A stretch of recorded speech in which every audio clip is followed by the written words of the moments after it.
bien vous saluer toutes et tous, à saluer notre public et Mme Parfait, à saluer la presse, M. Beaujour, République Lorrain, et puis à saluer également les internautes.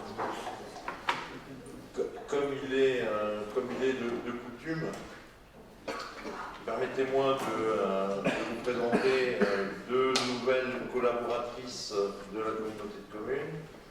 Tout d'abord, Stéphanie Martini, qui est assistante socio-éducative au RAM et qui travaille depuis le 15 octobre 2016.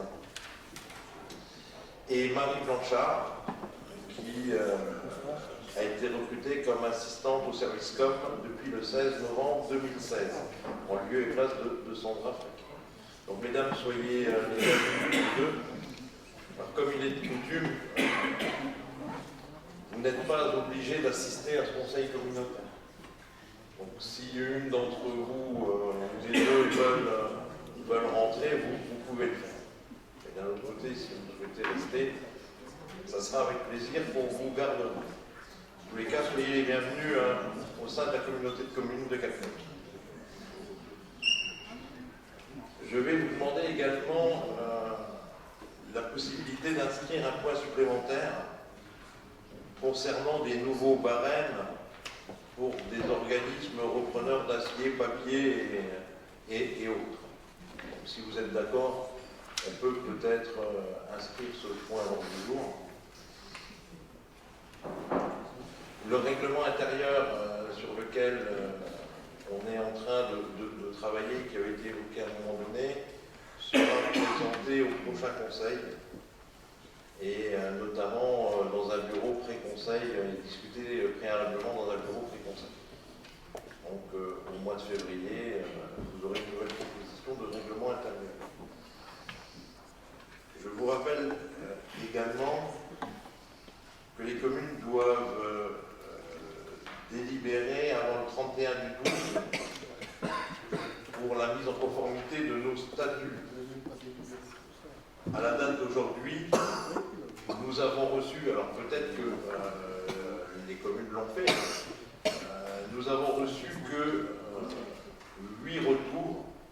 Donc si vous voulez bien, nous n'avons pas de retour de la commune de Berne, nous n'avons pas de retour de la commune de Bayronne, nous n'avons pas de retour de la commune de Cattenom, nous n'avons pas de retour de la commune d'Evrange, nous n'avons pas de retour de la commune de Fixem, nous n'avons pas de retour de la commune de Gavis, nous n'avons pas de retour de la commune d'Étangerand, nous n'avons pas de retour de la commune de Mondorf, nous n'avons pas de retour de la commune de Puclange, nous n'avons pas de retour de la commune de Rodemack, nous n'avons pas de retour de la commune de Roussy, nous n'avons pas de retour de la commune de Volmerange-les-Mines. Voilà. Donc je vous rappelle, il est important que ça soit délibéré avant le 31 du 12.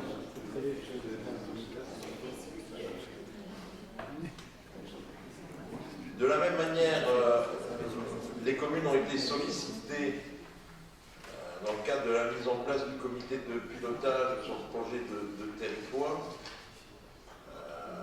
Là aussi, on n'a pas de retour de la commune de Bayronne, de la commune de Boust, de la commune d'Entrange, de la commune d'Écherange, de la commune d'Evrange, de la commune de Gavis, de la commune d'Hagen et de la commune de Mondorf.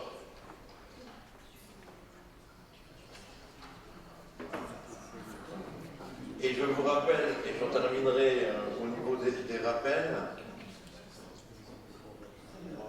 il faut qu'entre le 26 du 12 2016 et le 26 du 3 2017, nous délibérions sur l'histoire du PLUI. Voilà. Donc c'est-à-dire qu'il faut au moins que 25% des communes représentant au moins 20% de la population s'y opposent par délibération. Sinon, de fait, la communauté de communes récupérerait cette compétence. Je crois qu'on s'était tous exprimés là-dessus. Il nous semblait important que les communes gardent cette compétence. Donc, je vous vous invite à le faire. Je me permettrai de demander au service mi-janvier de vous renvoyer un mail, parce qu'avec la période des vœux et autres, ça pourrait passer à la trappe.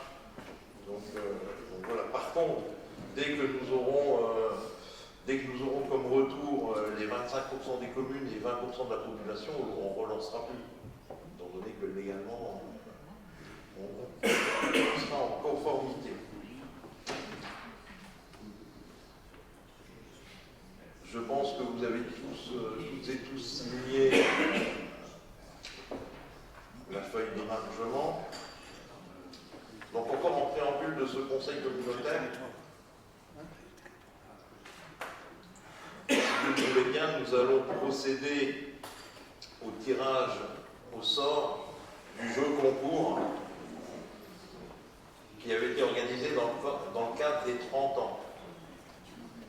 Pour ce faire, il fallait avoir validé un ensemble de passages sur les dernières manifestations communautaires.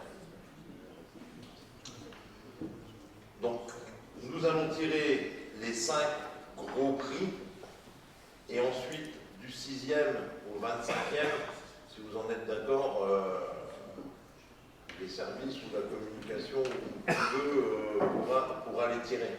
Et ce qui est important, c'est les 5 gros prix. Donc, on peut éventuellement démarrer. Je ne sais pas, est-ce que quelqu'un d'entre vous veut venir tirer au sort? Non. Comment?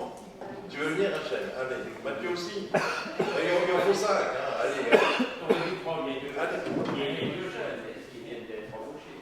C'est pas innocent parce que Rachel. Allez, encore 2 ou alors. Bon, alors, Mathieu, je t'invite à bien remuer. Si vous voulez bien, on va tirer pour le 5e prix, qui est un drone d'une valeur de 130 €. Voilà. Alors, Marie-Laure Thomas, qui habite à Étangerand.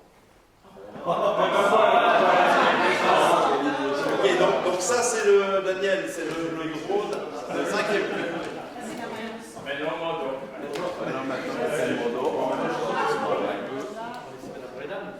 Voilà, comme tu veux, ou alors on laisse les gros prix.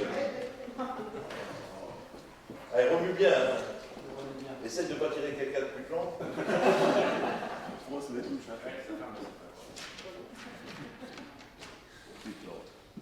Donc là, c'est un drone également d'une valeur de 300 €. C'est le drone Parrot. Péniard Elisabeth Cattenom.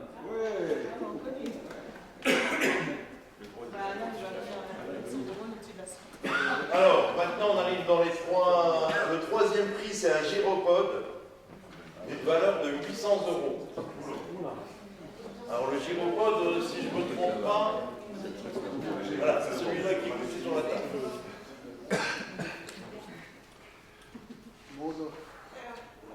Mandor. Laetitia Mongo, Lantefontaine. D'accord.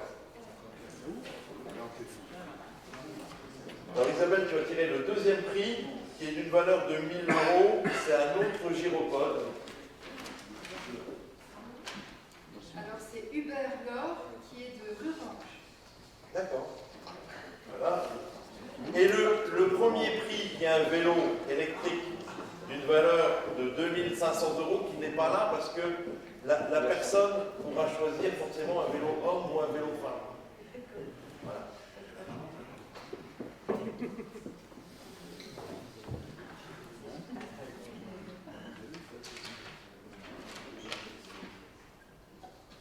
Donc c'est Le Quéré Jean-Luc qui habite à Élange. En France ou ah oui, en France. Ok, ben voilà. Ben merci à vous et félicitations aux gagnants. Du 6e au 25e prix, ils auront une trousse avec des chargeurs, différents chargeurs pour les iPhones et autres. Alors, de mémoire, il y avait plus de 300 bulletins. Une fois qu'ils ont été contrôlés, 96 étaient valables. Donc Daniel a regardé pour tirer dès ce soir. Donc si vous voulez bien, on peut démarrer ce conseil communautaire. Le quorum est atteint. Pour le secrétaire de séance, Mathieu, toujours OK. Comment? Je vous fais part d'un ensemble de procurations. Brigitte Garcy donne procuration à Viviane Wintera. Placia Linda donne procuration à Nicole Cortez. Thaïs Gérard donne procuration à M. Fonran Justin. Weber Marie-Thérèse donne procuration à M. Tormanjak. M. Erga Michel donne procuration à Mme Fevrier, mais je ne l'ai pas vue. Benoît Steinmetz donne procuration à moi-même. Monsieur Clément Édouard donne procuration à Monsieur Laurence Maurice. Et Madame Marimar Dutta-Gupta donne procuration à Monsieur Francis Sulter. Voilà. Alors, est-ce que quelqu'un d'autre est en possession d'une autre procuration?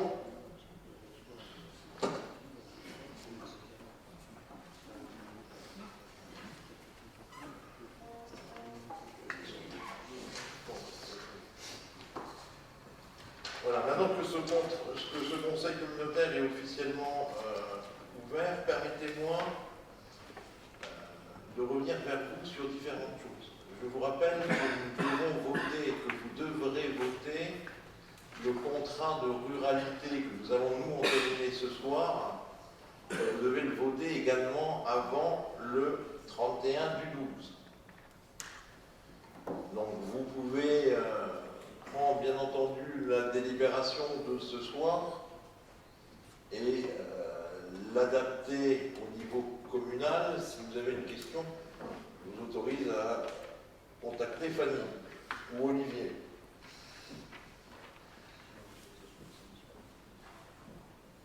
On a, donc ça c'est une information de dernière minute, il y a vraiment quelques minutes, il y a le directeur de la piscine qui nous a contactés. Il souhaite de nouveau un rendez-vous avec nous, donc je vais voir avec Roland et avec les deux commissions de suivi. Je pense qu'il faut qu'on le reçoive. Il souhaiterait nous rencontrer le 20 du 12. Alors je vais voir si ça va aller dans vos agendas. Moi j'ai déjà un ensemble de choses, mais que je pense décaler parce que ça me semble quand même important. Vous savez qu'on avait quand même des choses à voir au niveau de la piscine avec eux, et notamment des positionnements. Donc, et je pense qu'il sera bon que tout le monde les entende. Donc, on invitera les deux commissions sur ce sujet. Voilà. Là, je vous relate un appel qu'il y a eu là en fin d'après-midi.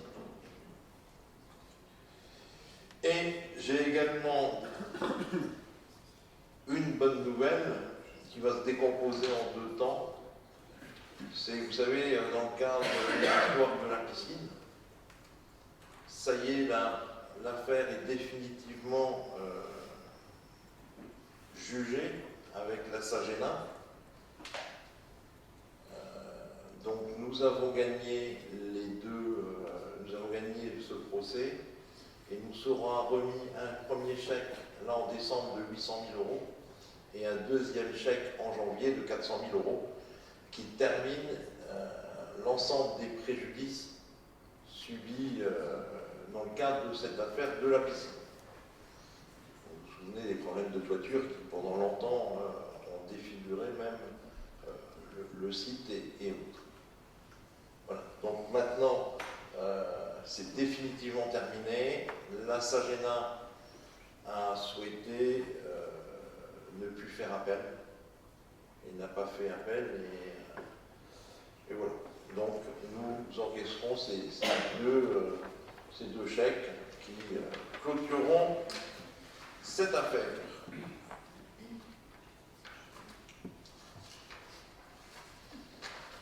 Donc si vous voulez bien,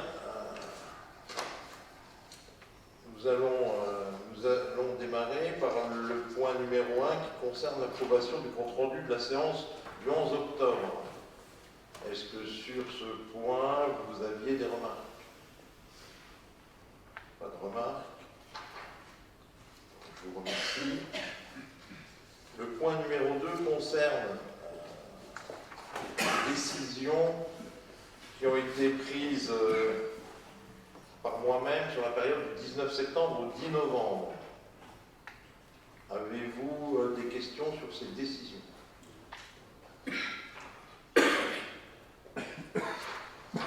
Je vous remercie. Le point 3 concerne des décisions du bureau communautaire du 13 septembre. Est-ce que sur ces points, vous avez des questions? Le point numéro 4 concerne des décisions du bureau du 11 octobre. Avez-vous des questions? Je vous remercie. Nous en venons au point numéro 5. Ce point concerne l'élaboration de l'agenda d'accessibilité. Donc, nous l'avons par le passé déjà voté. Pourquoi revient-il aujourd'hui à l'ordre du jour? Il n'y a absolument rien qui a changé. La seule chose qu'il y a, c'est que les montants sont en hors taxe, parce que pour pouvoir bénéficier et être éligible au fonds de soutien local, le FSIL, il faut que les montants soient en hors taxe. Voilà.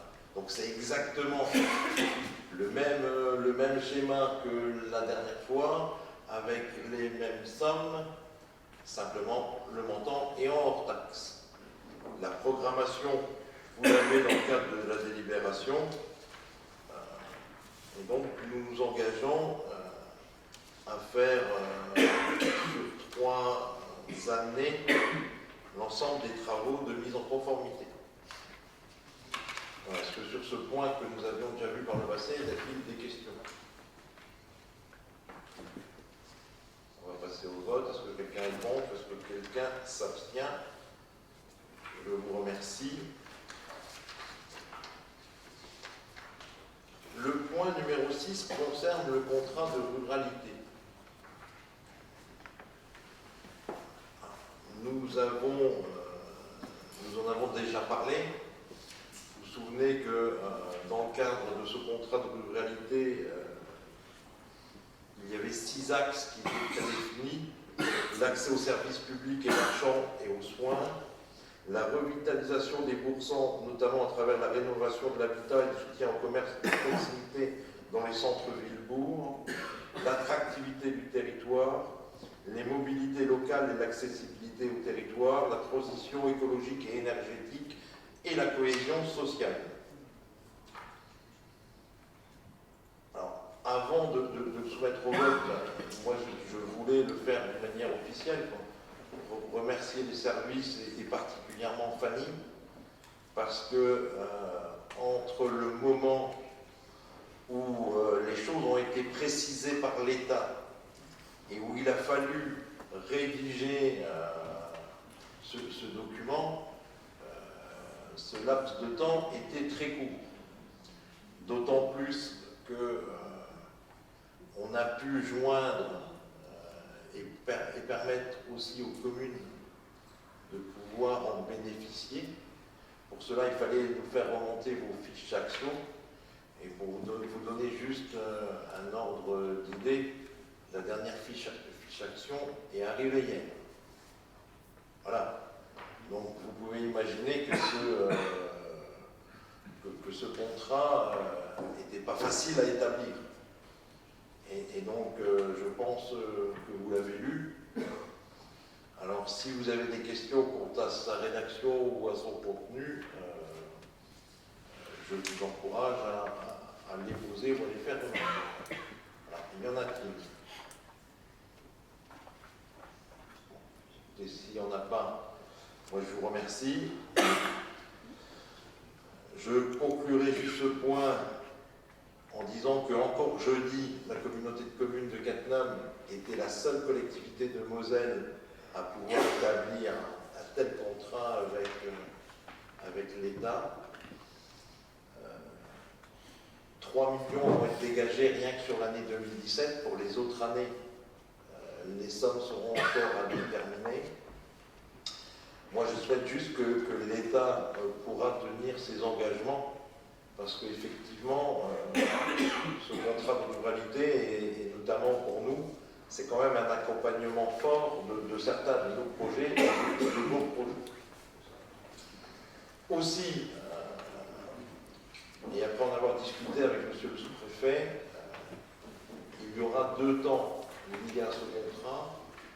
Tout d'abord, un temps technique, où une présentation sera faite à la fois par les services de l'État et les services de la communauté de communes aux services partenaires, tous ceux qui sont partenaires de la ruralité ou qui pourraient l'être, tels que la Grande Région, le SMITU, le STOTA, le CIDELON et le département et autres.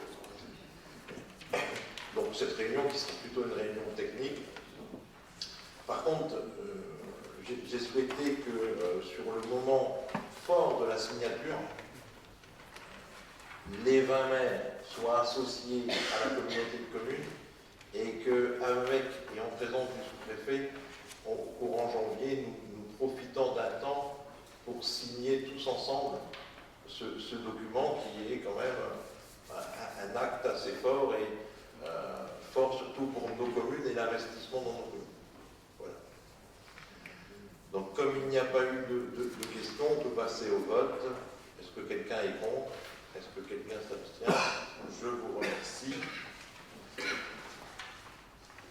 Le point numéro 7, que nous avons abordé en réunion de travail il y a maintenant, je crois, 15 jours.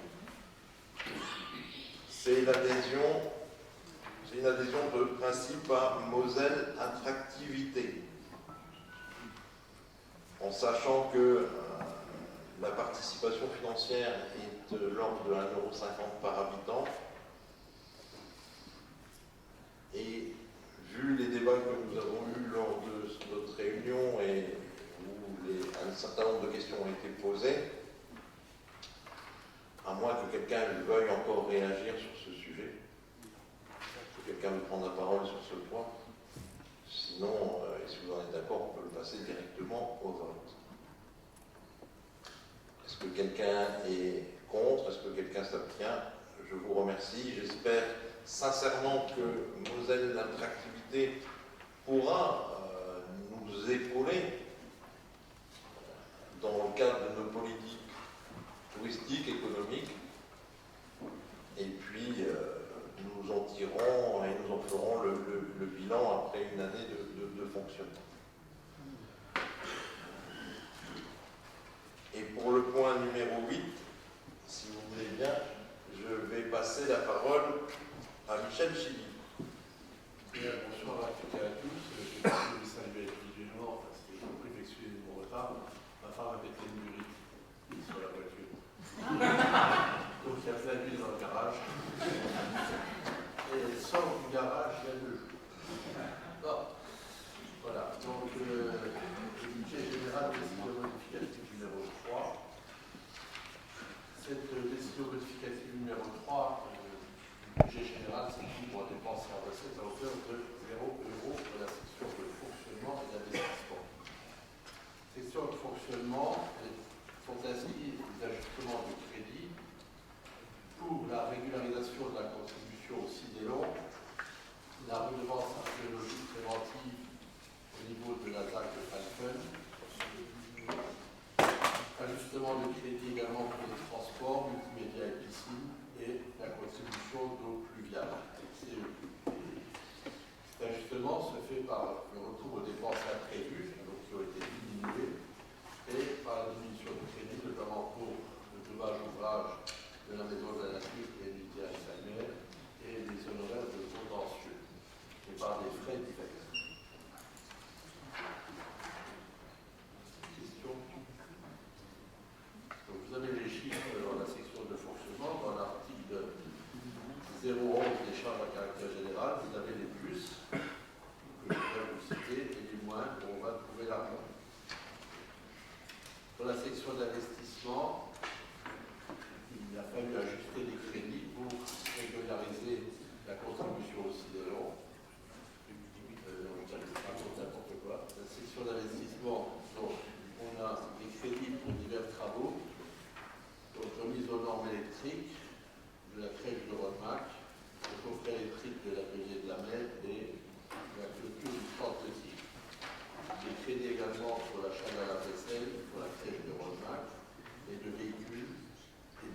espaces verts sur VICC.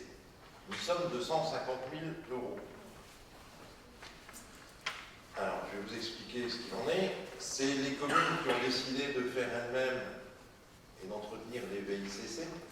Un grand nombre d'entre elles n'ont pas réclamé depuis au moins 2012 les sommes qui leur étaient dues. Voilà. Donc, on a, et j'ai souhaité que cela puisse vous être versé sur vos budgets encore au titre de 2016, d'où cette DR. Ça représente quand même 150 000 euros. Par contre, et si vous en êtes d'accord, et on en discutera le jour où on la votera, dans les nouvelles conventions, on mettra le fait de pouvoir revenir jusqu'à 2 ans en arrière. Enfin, pour moi, il me semble quand même essentiel que chaque commune, tous les ans, émette les appels financiers auprès de la communauté de communes. Voilà. Donc ce sera une clause que je vous proposerai dans les nouvelles conventions pour qu'il y ait un coup de devoir faire ça. C'est pas la liste des communes. Non. Non, mais je veux savoir si... Si, on l'a la liste, mais et aujourd'hui, ça représente 150 000 euros qui n'ont pas été demandés à la communauté de communes par les communes qui ont pris en charge l'entretien des fleurs. Pas l'entretien des fleurs, des espaces verts. Voilà. Et il y a un deuxième point que je voulais évoquer avec vous, mais sur lequel je ne m'étendrai pas trop. Vous avez achat de véhicules avec véhicules au pluriel pour 4 000 euros. On peut se demander ce qu'il en est pour plusieurs véhicules qui ne coûteraient pas plus que 4 000 euros. Qu'à la vaisselle, les 4 000 euros.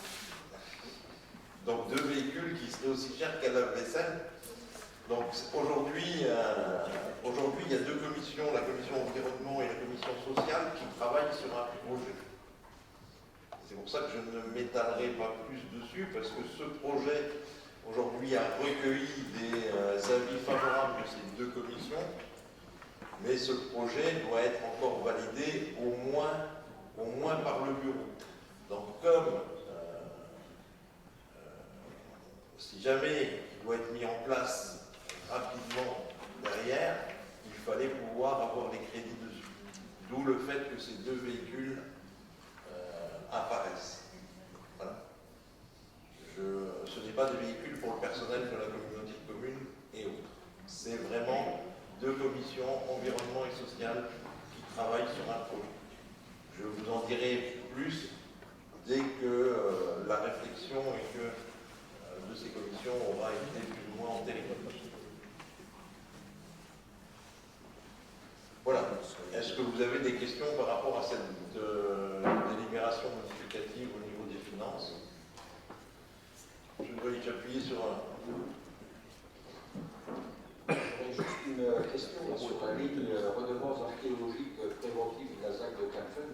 Oui. 270 000 euros, ça me paraît exorbitant. Oh, alors, je crois que la première facture, elle devait être de 600 000. 600 000 ou 800 000? Non, 590 000 euros, 600 000 euros. Oui, voilà, 600 000 euros. Donc effectivement, mais tous ces services de la DRAC, aujourd'hui, c'est pareil, ils nous ont demandé une fouille archéologique à l'emplacement de la steppe, de la future steppe au niveau des tangents. D'ailleurs, ça doit être en cours ou c'est terminé. Oui.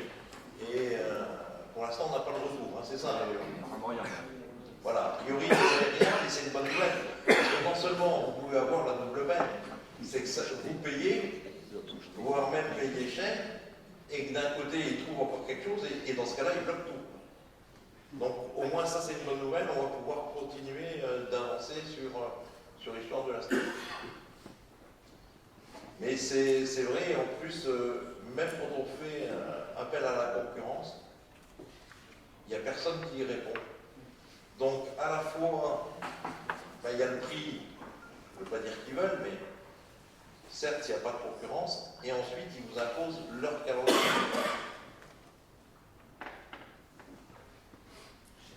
Oui, oui, vas-y. Oula, je veux pas que tu parles là. Là, on peut rien faire pour toi. À moins que tu prennes celui d'à côté. Ouais, c'est mieux. Oui, ce que je voulais rajouter simplement, c'est qu'on n'a même pas engagé la totalité des fouilles dans la mesure où on n'était pas certain de pouvoir faire l'aménagement total de la zone. Donc c'est qu'une partie seulement qui avait été effectuée. Ça, c'est la première observation que je voulais ajouter.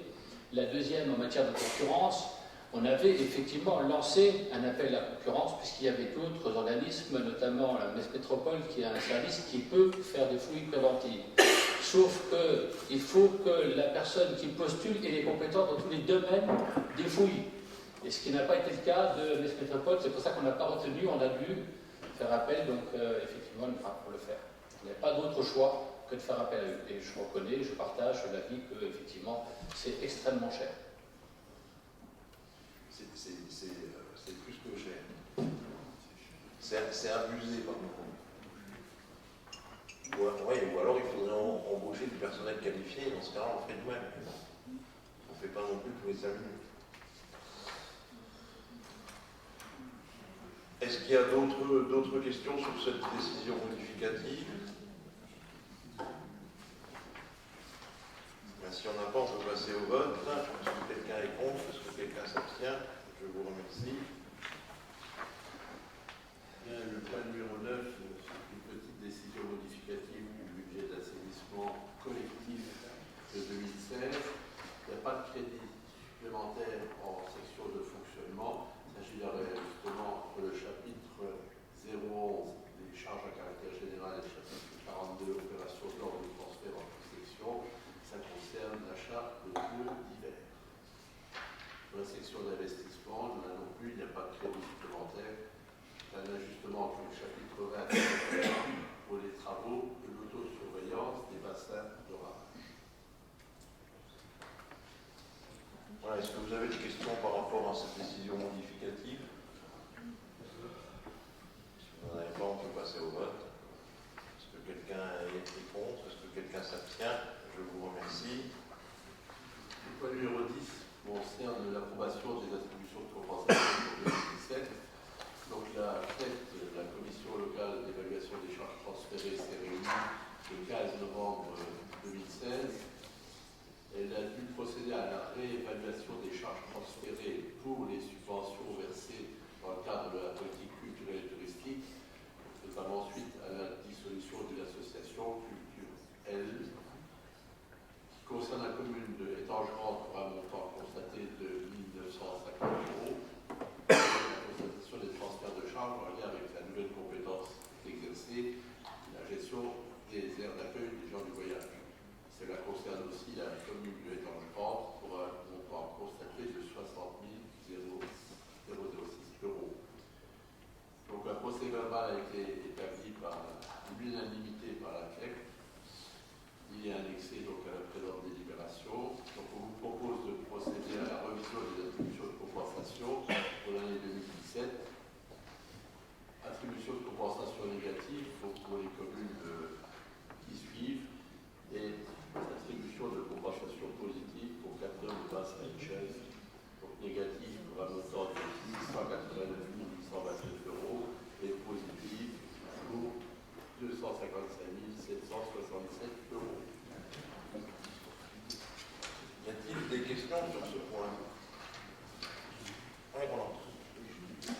Oui, Monsieur le Président, je prends connaissance de ces décisions de la CLEC et bien évidemment il n'y a pas de regard malveillant de la part d'Étangerande et dans ces transferts de charges, on comprend l'utilité et je fais une pleine confiance aux gens qui ont géré ce dossier.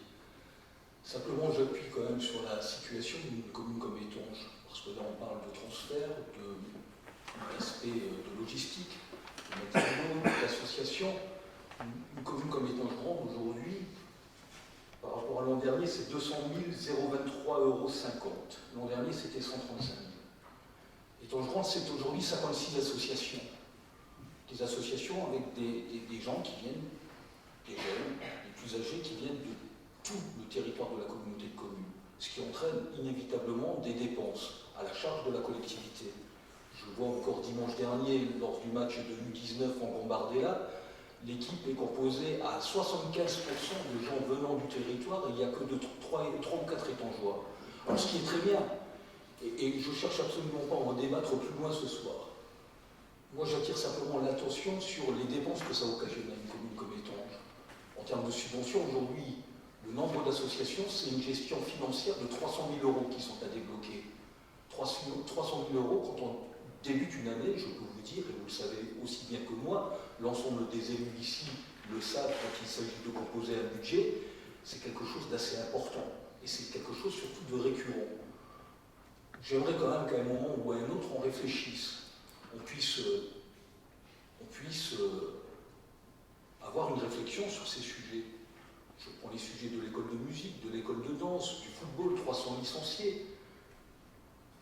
Est-ce qu'il est du devoir d'une commune de payer l'ensemble des charges en termes de subventions alors qu'elle reçoit des effectifs et des licenciés de tout le territoire? C'est une observation que je veux faire, que je souhaite mener, parce que ce problème ne va aller qu'en s'amplifiant. J'ai pris mon mandat avec 49 associations, il y en a 56, et je peux vous dire que c'est quelque chose de difficile à tenir quand on a un budget à maîtriser. Voilà ce que je souhaitais mettre en évidence. Merci. Et voilà, rien n'empêche de faire des cotisations différentes entre les gens de Étanges et les gens qui viennent du territoire et d'ailleurs. On y a déjà réfléchi à Cactum, parce qu'à Cactum, on a exactement le même problème. À Cactum Culture, il y a 560 membres, le tiers vient de Cactum, le reste vient de l'extérieur du territoire. Et pour l'Arcade, c'est pareil, et pour beaucoup d'associations, c'est pareil. Alors, c'est vrai qu'à un moment donné, on se dit pourquoi dans notre budget, on favorise des gens extérieurs. Alors, c'est en discussion, c'est en réflexion. Je ne vais pas abandonner cette idée-là, parce que il y a déjà eu des cas des précédents. C'est sûr que des gens qui viennent de tout le territoire, ça paraît choquant. Enfin, il y a une réflexion à faire là-dessus. Par rapport aux différenciations de tarifs, il y a plusieurs choses à prendre en considération, et notamment au-delà de ce que ça implique en faisant une différenciation au territoire, hors territoire. Moi, je me suis déjà renseignée à ce sujet avec l'avocate qui gère les affaires de la commune. Il y a une notion de discrimination qui va à l'encontre des directives européennes. Donc, en mettant ça en application, on peut le faire, bien sûr, mais après, on n'est pas à l'abri d'un recours auprès de la Cour de justice européenne. Et alors, vous avez appuyé en même temps. Patrick? Attends, et puis je te redonne après la parole, non?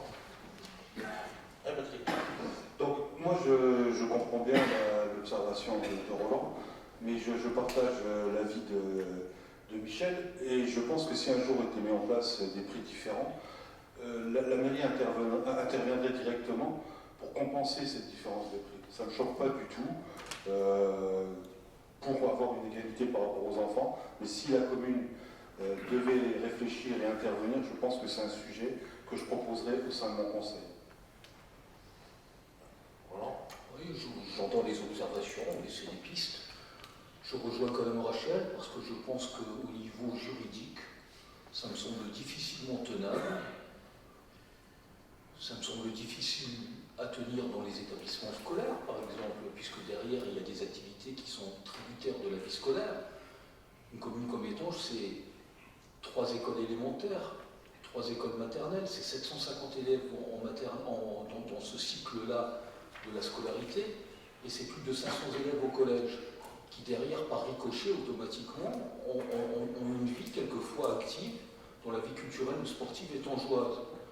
Non, je crois que c'est bien de pouvoir en parler. Je n'ai pas un avis précis sur la différence tarifaire. J'entends, Michel, l'observation. Ça me semble difficile. Ça me semble difficile. Peut-être qu'il y a un nivellement à avoir avec le pacte fiscal. avec les attributions au regard de la vie d'une commune. Je sais que quelquefois le mot agace. Enfin, c'est une commune de centralité principale.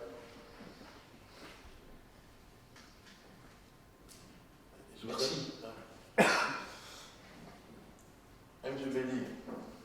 Enfin, la communauté est déjà intervenue à de nombreuses reprises concernant Étanges en faisant on va dire des interventions au niveau de l'assainissement sur les décisions qui ont été prises. On laissait apparaître une prise en charge par la communauté de plusieurs millions d'euros. Fut une époque, il n'y a pas eu de problème par rapport à ça. Et on a compris que par rapport à Étanges, il y a des moments où il fallait faire des gestes, et ça a été fait en son temps. Ça s'est toujours passé comme ça. Donc voilà, le temps n'a jamais été mis de côté, au contraire, et on voit bien aujourd'hui avec tout ce qui se passe chez eux, c'est quand même vraiment important, toute l'intervention forte de la communauté qui est faite sur cette commune. Est-ce que quelqu'un d'autre veut prendre la parole sur ce sujet? Écoutez, personnellement, moi je ne suis pas opposé à ce qu'une discussion soit entamée. Je veux juste rappeler deux ou trois choses. La première des choses, c'est que quand en 2007 la commune d'Étanges a adhéré à la communauté de communes, la politique de soutien aux clubs sportifs et culturels communautaires était, hormis à l'époque pour le foot, pour être complètement transparent et juste, était plus avantageuse au niveau de la communauté de communes. Et lorsque la communauté de communes n'a plus pu assumer tout ça, et via la loi avec les subventionnements croisés, elle a transféré la totalité de ce qu'elle donnait, c'est-à-dire la somme qui venait d'Étanges, plus le boni communautaire, à la commune d'Étanges. Donc ça veut dire qu'indirectement, aujourd'hui, on aide déjà les associations et les clubs sportifs de Étanges. Et c'est bien la preuve à travers la décision de la CLEC sur la suppression de l'aide à Sculpture L, c'était le montant de l'aide que la communauté de communes apportait à cette association. Et après, si on doit y réfléchir d'une manière globale, pourquoi pas? Tu as évoqué l'école de musique. Voilà, ça c'est des sujets qui sont un peu plus spécifiques. Et puis, juste parce que dans le cadre de cette éventuelle discussion, il faudra tout prendre en compte. Et parce que Étanges est une commune de centralité principale, à ce titre, elle touche aussi des dotations en tant que ville-centre-bourg. Voilà, donc il faudra alors remettre tout à plat et tout sur le tapis. Mais moi, je ne suis absolument pas opposé. Je vois Michel qui veut intervenir. Alors, je m'excuse pour mon retard, j'espère que je ne vais pas redire des choses qui ont déjà été dites. Je veux juste rappeler concernant la CLEC, puisque c'est ce point-là et que je suis le président, la CLEC ne fait que acter des transferts qui sont décidés ailleurs. C'est-à-dire que la CLEC n'a aucune influence sur les décisions de transfert ou sur la prise en compte de telle ou telle compétence ou de telle ou telle activité. Le but de la CLEC, c'est d'évaluer le transfert de charges qui est lié au transfert de compétences décidé par d'autres instances, le Conseil communautaire en l'occurrence, ou l'État, si c'est l'État qui nous la pose, comme sur l'aire d'accueil des gens du Mali. Voilà. Donc après, effectivement, il faut se poser la question de savoir si telle ou telle association doit être prise en compte ou pas dans la CLEC, etc. Mais c'est une décision des commissions qui ont ces compétences. Et une fois que ces décisions seront prises éventuellement, ou le choix qui sera fait par les commissions sera acté par la CLEC et on en calculera les conséquences financières. Et c'est ces conséquences financières qui sont proposées au Conseil communautaire mensuel. Oui, Michel.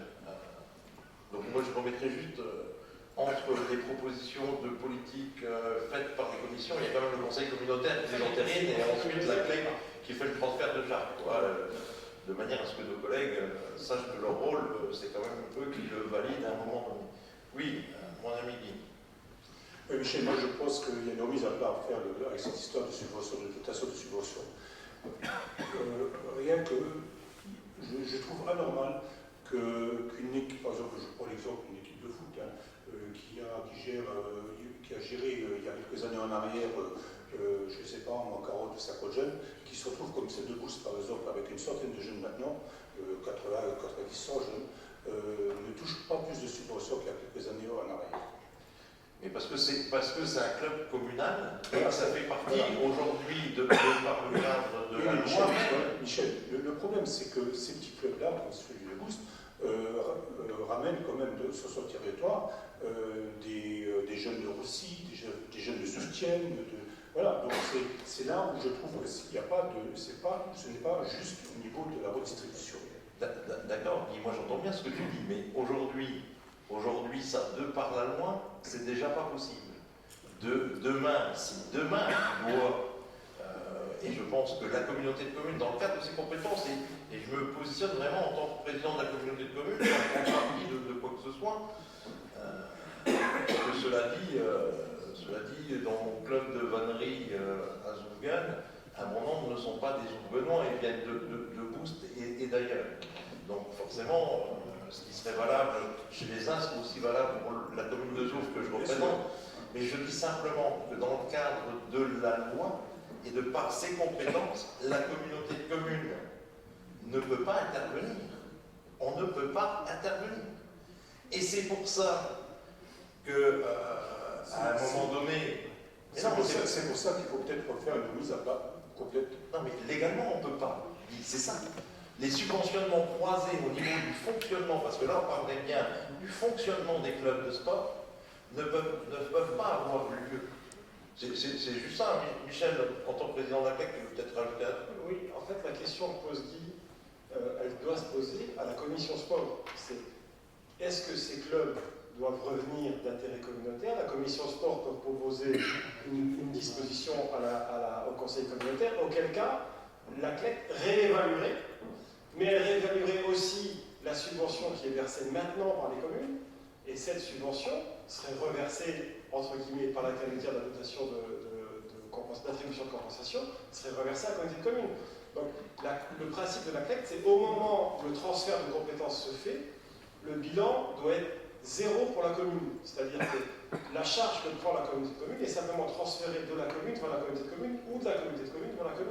Par contre, la communauté de communes prendrait à sa charge, parce que là, tous les développements et tous les positifs ou négatifs. Parce que ce que dit Guy est vrai en positif, mais il y a aussi d'autres clubs qui sont vrais en négatif. C'est-à-dire qu'ils sont passés au mieux du moment où il y a eu le transfert et qui maintenant ont une activité qui est moitié moindre. Mais c'est l'évolution communale. Et il y a également quelque chose qui est mal perçu dans les villages, c'est lorsque l'on passe au conseil les subventions, les gens ne comprennent pas pourquoi telle et telle association touche telle et telle somme beaucoup plus importante que d'autres associations. Et c'est là où il y a un problème, parce que les gens ne comprennent pas que ça vient de la communauté de communes. Et ce n'est pas dit clairement. Alors, moi, pour le dire, il y a éventuellement que lorsque j'allais, je ne sais pas comment c'est depuis maintenant un an ou un an et demi, où je laisse l'ensemble des vice-présidents y aller, mais il n'y a que quand j'allais à Cattenom et à n'importe quelle association, même les anciens combattants, la commune de Cattenom, à chaque fois, a communiqué le montant de la communauté de communes. Elle disait, voilà, chez vous aussi, ben voilà. Donc, elle disait, ben voilà, vous avez 2000 euros de subvention, sur ces 2000, il y en a 1000 qui viennent de la communauté de communes. Et pour te dire que certains clubs ne comprennent pas, ben ça revient de l'historique, c'est-à-dire qu'à un moment donné, il y a une photo. La communauté de communes avait un règlement sportif culturel, hein, parce que c'est valable pour tout type d'association. On avait un règlement avec l'ensemble des choses dedans. Et suivant la formation des éducateurs, le nombre de diplômes qu'ils avaient passés et autres, je veux dire, ça leur donnait des points. Et ces points se transformaient en X euros. Et donc, quand on n'a plus, on n'a plus le droit légal de subventionner en direct les clubs et les associations, on a pris ce montant de la communauté de communes et qu'on a transféré en direct aux communes. Et voilà pourquoi il y a une différence. différence, parce qu'il y avait peut-être certains clubs qui, au sein du club, avaient encouragé des éducateurs à aller passer différents diplômes et tout ça, qui leur donnaient un certain nombre de points à ce moment-là supplémentaires, et c'est pour ça qu'il y a ce delta de somme. Voilà. Mais c'est peut-être... Tu peux verser ce que tu veux, car l'association, c'est une décision commune. Oui, c'est sûr. Toi, au niveau de la commune, tu peux verser ce que tu veux. Nous, aujourd'hui, on ne peut plus intervenir. À moins qu'à travers le règlement, à travers... Oui, non, je me permets, je crois qu'on en parlera un peu tout à l'heure dans la révision du règlement de la politique sportive de la communauté de communes. Le point mérite d'être soulevé, mais au sein de la communauté de communes, de ce côté-là, les règles sont strictes et elles sont claires. C'est-à-dire qu'on attribue dans le cadre, par exemple, de subventions, dans le cadre d'anniversaires de clubs, on attribue des subventions dans le cadre de la création de manifestations sportives d'une certaine envergure qui ont un caractère transfrontalier, qui sont proches du territoire. C'est quelques critères. Et je crois que ça, c'est important. On est très clair là-dessus. On est très clair et c'est très important parce que autrement, les associations et les clubs ont tendance à nous prendre pour des guichets de banque. Et il faut quand même qu'on ait une identité derrière. Alors tout doucement, il semblerait qu'on réussisse à aimanter quelques clubs, ça vient. Et c'est à ce titre également qu'on aura une réunion le 14 décembre, justement pour parler devant les associations, devant les clubs, de la politique sportive de la communauté de communes, afin que chacun l'intègre bien. Parce que c'est trop facile autrement. On vient, on nous demande de l'argent et quelles sont les barrières? Non, les critères sont bien fixés, d'ailleurs ils n'ont pas été trop touchés dans la modification du règlement intérieur. Mais on en parlera tout à l'heure. Roland a raison de le préciser. Aujourd'hui, et comme le disait aussi Michel, aujourd'hui les choses peuvent évoluer, mais à travers notre règlement. Mais malgré ça, on est encadré. C'est-à-dire que si on va sur une... On ne peut pas intervenir et donner sur du fonctionnement de club. Ça, c'est pas possible. Par contre, on peut intervenir sur un événementiel spécifique. Où, et quand nous on vient, logiquement et légalement, la commune ne peut pas y venir. C'est-à-dire que sur cette opération-là, la commune, dans le fond, ne peut et ne devrait pas être présente. Voilà. C'est la complexité de la chose. Oui, Michel, je comprends bien. Je comprends ce que vous dites, mais les subventions qui ont été décidées à un moment T ne correspondent plus à la vie actuelle. Mais les communes, c'est ça où il y a... voilà. Donc, en mieux ou en pire. Voilà. Quand c'est en pire, à travers la CLEC ou quoi, par exemple là, Sculpturel est une association qui a disparu du paysage étangeois, quoi, hein, c'est bien ça, elle s'est arrêtée. Donc la CLEC a entériné que la part que la communauté de communes donnait à la commune d'Étanges pour cette association n'avait plus lieu d'être. Mais on ne pourra pas aller plus loin. J'entends bien, moi, t'es 50 footeux, si maintenant il y en a 100. Je ne sais pas, ça a été décidé en quelle année ça? Mais c'est quand la loi s'est imposée, ça devait être dans les années 2008. 2009, en 2009, parce que Étanges était déjà... En 2016. Bon, j'estime que ce n'est pas normal d'avoir gardé depuis 2008-2009 les mêmes... Voilà. Mais tu ne peux pas changer. La seule manière de changer ça, mais là, c'est ce qui avait bloqué à l'époque dans la discussion, c'était de dire, ben voilà, les clubs ne sont plus communes. Ils deviennent communautaires. Ok, il y a un club de foot à Volmerange, il y en a un à Étanges, il y en a un à Rousse. Stop. Ils deviennent tous clubs de foot de la CCCE. Et c'est plus que l'équipe de la CCE, et on fera une convention avec les différentes communes pour utiliser les différents terrains de foot, et on dira, la A jouera à Étanges-Grande, la B jouera à Volmerange, la C jouera à Étrange, la D jouera...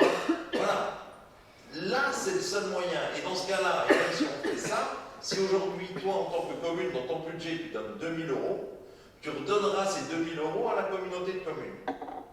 Mais par contre, s'ils ont 150 gens de plus, personnes en plus, 2 ans après, c'est plus ton problème. Ça sera bloqué à 2000 €. Parce que la loi, c'est au moment du transfert de compétences. Et c'est la date du transfert de compétences qui acte le montant d'application des uns et des autres. Et c'est pour ça que la référence, elle est en 2009 ou 2010, au moment du transfert de la compétence. Et ça, c'est figé dans le marbre. Le seul moyen d'y aller, c'est de trouver à travers nos règlements culturels, sportifs ou quoi, d'autres pistes et d'autres portes d'entrée. Mais à ce moment-là, ça doit être des manifestations, et comme l'a précisé Roland, qui sont reconnues d'intérêt communautaire, qui sont fixées par la commission sport parce qu'elles ont un niveau sportif suffisamment haut, parce qu'elles ont un côté transfrontalier, enfin, peu importe les critères que fixeront la commission, mais autrement, sur le fonctionnement, on ne pourra plus jamais y revenir. Ou alors que les communes rétrocèdent, entre guillemets, les clubs, et que tous les clubs deviennent d'intérêt communautaire. Voilà. Et donc, à un moment donné, ça avait été abordé. Il y avait deux points comme ça qui avaient été abordés. C'était le passage et le fait que les clubs restent d'intérêt communautaire, et le fait que la communauté de communes récupère les gymnases. Voilà. Il était question, à un moment donné, la question avait été posée aux communes de Volmerange, d'Étanges, de Cattenom, d'Entrange, Rodemain, non, pas que bien. Ouais. Donc, de voir si elles étaient d'accord de rétrocéder, entre guillemets, à la communauté de communes leur équipement sportif. De manière à ce qu'on puisse, on voit bien aujourd'hui dans nos gymnases communautaires, on a de plus en plus de demandes et on n'a pas suffisamment de créneaux horaires. Voilà.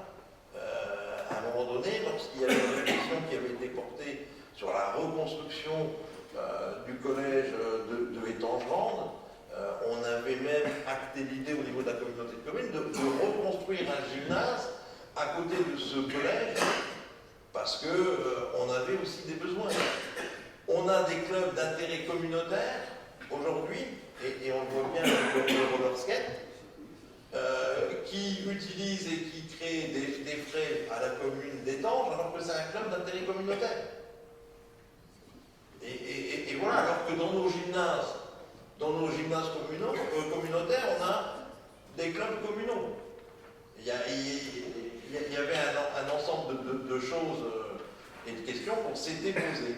Mais sur les clubs de foot et sur les gymnases, pour différentes raisons, les clubs de foot ou d'autres clubs de sport, c'est les maires et les conseils municipaux des communes qui ont dit non, stop, on fait la photo, on acte la date, mais les clubs hors de 3, à l'époque c'était 3, c'était le roller skate, c'était le basket, et c'était les dauphins... comment ? Et les dauphins du Cap. Hormis ceux-là qui seront communautaires, et nous, communes, on ne donnera plus de subventions et on s'en occupe plus. Autrement, tous les autres, nous, on veut les garder chez nous et sous notre contrôle.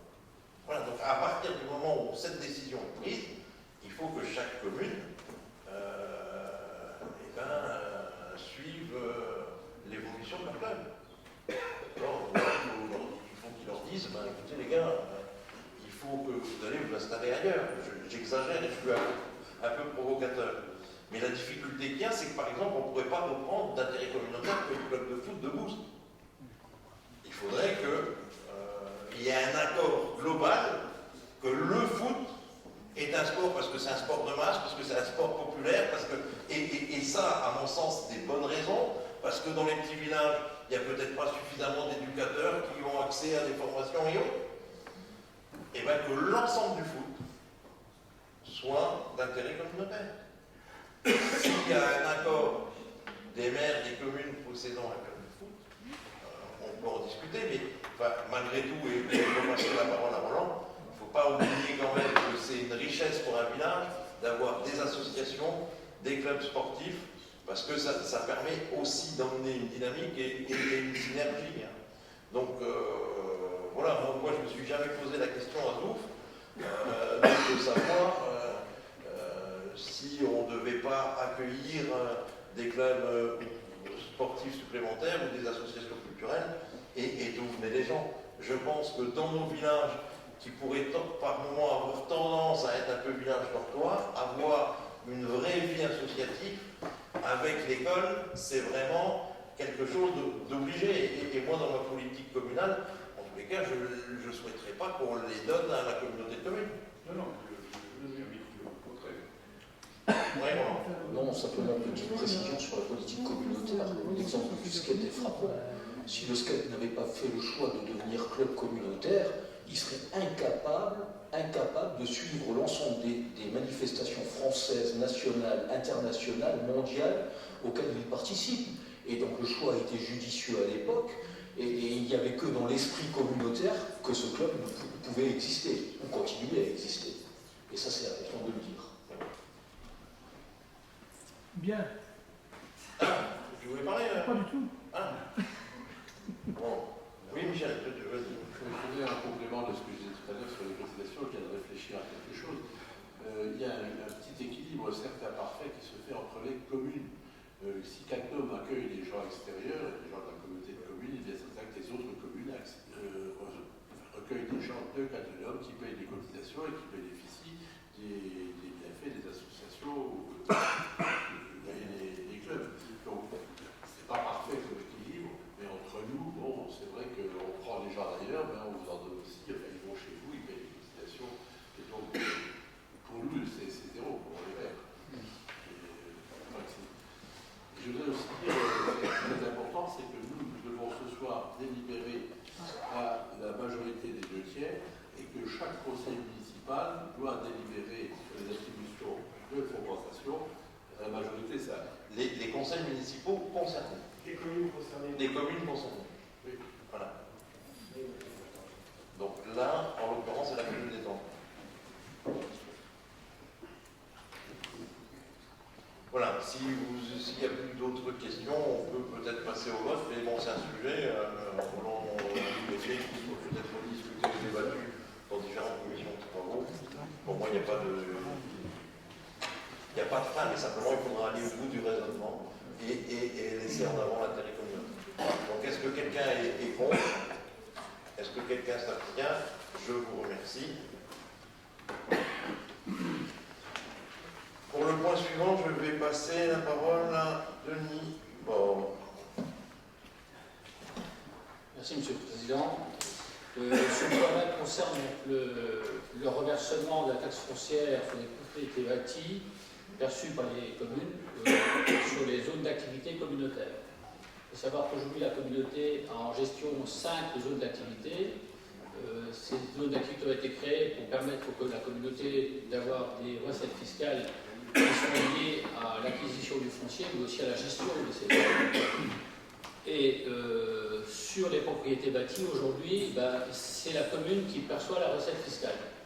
Donc, dans cet esprit, on s'inscrit dans le cadre d'une loi du 10 janvier de 1980 qui concerne donc l'aménagement de la fiscalité locale et qui prévoit que les communes peuvent se mettre d'accord avec la communauté pour verser une partie de la fiscalité sur les propriétés bâties au profit de la communauté de communes de Catnum. On avait déjà délibéré sur le principe en 2014 sur ce reversement, sauf qu'on avait acté que ça concerne le foncier bâti et non bâti. La loi ne nous permet pas de faire des reversements sur le foncier non bâti. Donc on devait reprendre une nouvelle délibération pour corriger un peu cette imperfection de la première délibération. Cette même délibération de l'époque avait également précisé que les communes devaient se mettre d'accord sur les modalités de reversement. Donc il y a une réunion qui s'est tenue à la communauté au mois de novembre sur ce dossier pour savoir comment devait se faire ce reversement. Donc les 5 maires concernés se sont donc mis d'accord sur le principe d'un reversement au profit de la communauté de communes de Catnum à hauteur de 50% du produit des recettes fiscales générées par le foncier bâti. On a aussi acté le principe qu'on n'allait pas faire de la rétroactivité, c'est-à-dire qu'on n'allait pas revenir en arrière pour ne pas pénaliser les collectivités qui avaient déjà des recettes fiscales sur ces propriétés bâties. Et que la présente délibération proposée concernerait que les recettes fiscales qui seraient perçues à compter du premier versement et à compter du 1er janvier 2017. La proposition qui est faite, c'est de de partir sur une durée, parce que la loi nous oblige à mettre une durée de la convention, de partir sur une durée de 30 ans. Et on voulait quand même avoir un petit garde-fou, et on s'est mis d'accord sur de dire, voilà, on part sur une durée de 30 ans, mais ça ne vaut que lorsqu'il y a périmètre actuel. C'est-à-dire que s'il y avait une modification du périmètre des structures, du périmètre imposé, supposons qu'on nous impose dans le cadre de la CDCI des regroupements avec d'autres communes, on reverrait notre position sur le reversement de la taxe de la fiscalité sur le foncier bâti. Voilà. Donc cette délibération est jointe avec le projet de convention que devront bien entendu signer l'ensemble des communes, et c'est elles qui devront valider les communes concernées, bien entendu. Les 5 communes concernées, je répète, Étanges, Volmerange, Cactum, Entrange et Canfon. Donc les conseils municipaux de ces 5 communes devront valider le principe qu'on aura examiné ce soir. Comment? Et ça avant le 31 décembre, de telle manière à ce qu'on ait une application au 1er janvier 2017, bien entendu. Mais comme les conseils doivent se réunir pour d'autres examens de délibération, je crois qu'on pourrait y rajouter, en tout cas les maires concernés, ce projet. Voilà, donc il est demandé au conseil communautaire d'annuler pour partie la délibération qui avait été prise en 2014, d'adopter le partage du produit tel qu'on l'a évoqué tout à l'heure, et puis d'autoriser le président à signer la convention avec les communes concernées. Oui, Denis a évoqué et la notion des paranodines de périmètre imposé, en cas de fusion imposée. Pourquoi? Parce qu'on a tous déjà évoqué dans cette enceinte peut-être d'accueillir une ou 2 communes détachées à la fin de ce mandat.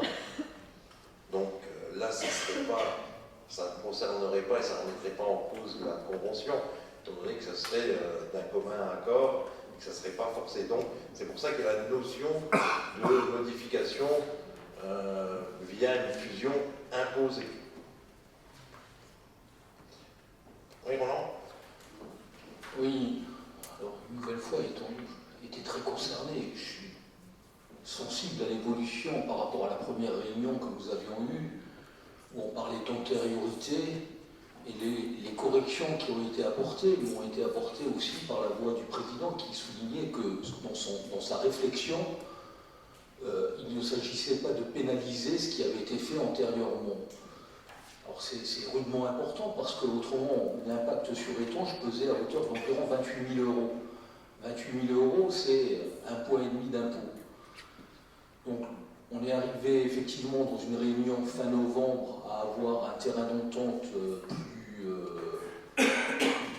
clair, plus probant pour avoir également un équilibre et respecter cet aspect communautaire, cette solidarité communautaire.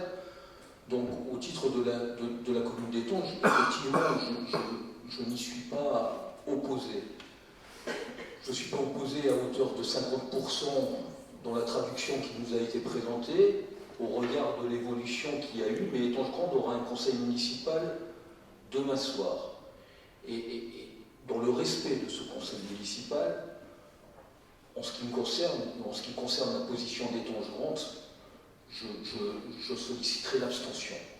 L'abstention pour pouvoir expliquer à l'ensemble du conseil municipal étangeois, et tout à fait clairement pour aller dans le sens de l'esprit communautaire, mais qu'on comprenne bien la démarche et la manière dont elle a été menée, parce que la première mouture qui était présentée ne me convenait absolument pas. La deuxième intervient avec beaucoup plus d'équilibre, avec une projection et le respect d'un intérêt communal et d'un intérêt communautaire. Donc voilà ce que je souhaitais souligner devant l'Assemblée ce soir. Est-ce qu'il y a d'autres réactions?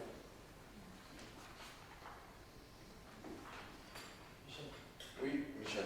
Ah non, pardon. Moi j'avais juste une question, je voulais savoir pourquoi 50%? Pourquoi 50%? Comment vous en êtes arrivé à 50%? On a toute liberté sur les modalités puisque la loi n'impose absolument rien du tout. Alors ça peut aller de 1% jusqu'à 99 voire 100%. Donc c'est la réunion du mois de novembre qui a permis de nous mettre d'accord sur cette clé de répartition. Donc c'est un accord commun entre les différents membres des 5 communes concernées. C'est un équilibre 50-50. Je crois que ce qu'il faut préciser quand même, c'est que la communauté investit quand même énormément sur les zones, tant en matière d'acquisition foncière que d'aménagement des voiries. Donc c'est ce qui a guidé en 2014 le Conseil à se déterminer sur un retour sur investissement. Donc c'est un ancien sujet pour les conseillers communautaires qui ont un peu plus de mandat derrière eux, de mandat communautaire. C'est un sujet que j'avais porté moi-même en tant que vice-président au développement économique en 2006, à l'époque à l'ensemble du conseil communautaire, et où le maire de Canfin était encore M. Schweitzer. Et où Isabelle, par contre, était à l'époque présente. Donc c'est un sujet qui effectivement date et traîné depuis un bout de temps. Quelque part, c'est simplement pour qu'il y ait une espèce d'équité. Même si une vraie équité, il n'y en aura pas, on ne va pas se voiler la face, on ne va pas se mentir. Je veux dire, pour la communauté de communes va mettre X millions d'euros, et pour certaines a déjà mis, mais bon, on a dit on ne revient pas sur le passé, et elle va continuer encore à mettre et à finaliser un peu à étrange. Elle va finaliser encore un ou deux projets à Volmerange-les-Mines, malgré qu'on a encore un grand terrain là-bas. Il y a encore un terrain là, qui traîne sur Cattenom, entre guillemets, et puis surtout il y a les deux nouvelles plus grandes zones que sont celles de Étanges et de Cattenom. Donc il faut bien se mettre dans la tête que ça représente 5 communes. On est 20 communes dans l'ensemble du conseil communautaire, et les millions qui vont être mises dans ces 5 communes-là ne seront pas mises dans les autres. Donc il est un peu par esprit d'équité qu'on joue à la fois dans l'esprit communautaire, et puis que les communes s'y retrouvent aussi, parce qu'une zone par moment peut occasionner des désagréments, de la circulation supplémentaire et autres, suivant le type d'activité. Et souvenons-nous de la première implantation de Orge. Et les problématiques qui avaient été sur la cité à Étanges. Donc, on a fixé à 50%, enfin la première proposition avait été de fixer 50%, ce qui permet à la communauté de communes d'avoir quand même un petit retour sur son investissement, même si on sait que non seulement il va y avoir l'investissement, qu'il va y avoir malgré tout ensuite l'entretien et le fonctionnement de la zone, et à mon sens, c'est pas sûr qu'elle récupère un jour la totalité de l'argent investi. Mais par rapport aux autres communes, voilà. Alors on aurait pu être plus ambitieux et dire que la communauté de communes récupère 90%. Bon, je pense que 50% c'est un bon compromis. Voilà. Donc, je pense que c'est comme ça qu'ils sont arrivés à ce total. Est-ce qu'il y a d'autres questions sur ce thème? Bon, si on n'a pas, on peut passer au vote. Donc, est-ce que quelqu'un s'abstient? Donc, les élus d'Étanges et les élus des autres communes, vous abstenez pas, parce que sinon, moi, je vais la voter toute seule dans la délibération. Donc, l'abstention des élus de Étanges-Grande, est-ce que... Voilà, le reste est pour. Voilà, je vous remercie. C'est un vrai pas, et je tiens à remercier et encore à souligner, comme l'a dit Denis, ceux qui sont souverains, c'est les conseils municipaux. Nous, ce soir, on a pris un positionnement. Et donc, c'est pour ça que Denis avait organisé ces réunions préalables avec les maires et les communes concernées. Parce que si les conseils municipaux décident pas ça, ça va être compliqué. Alors, nous, on pourra décider de ne pas investir dans les zones. Mais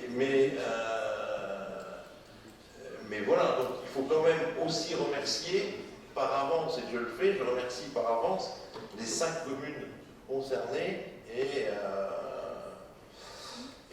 voilà, parce que c'est une vraie avancée, c'est une vraie réflexion communautaire au niveau de la politique c'est pour le point suivant, comme tu es passé au vote. D'accord. Donc le point suivant, je te redonne la parole.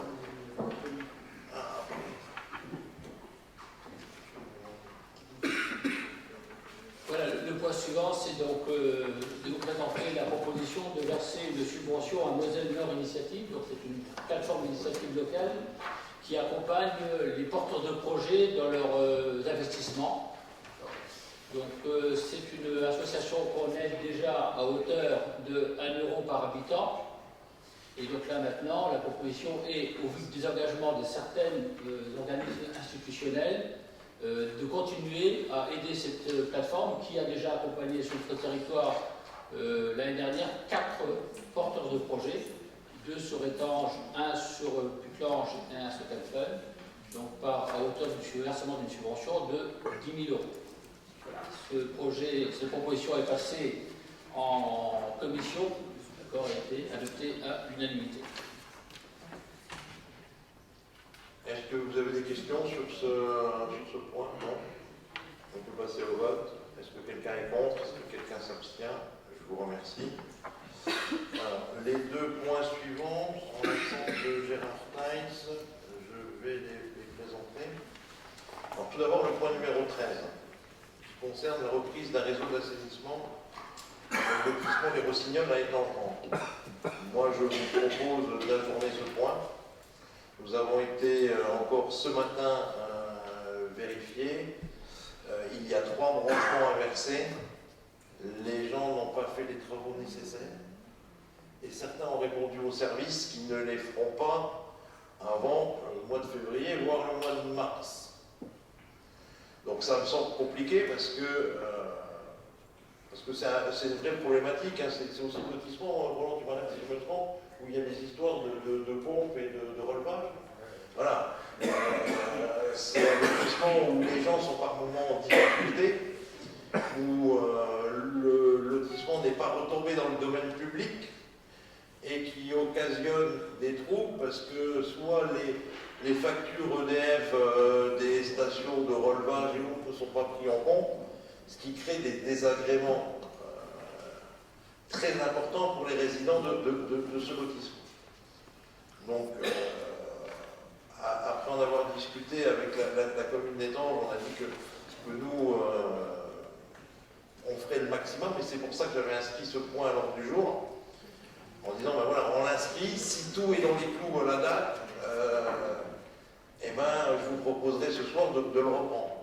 Simplement, il y a 3 branchements inversés, où les eaux pluviales se déversent dans le tout à l'égout et le contraire.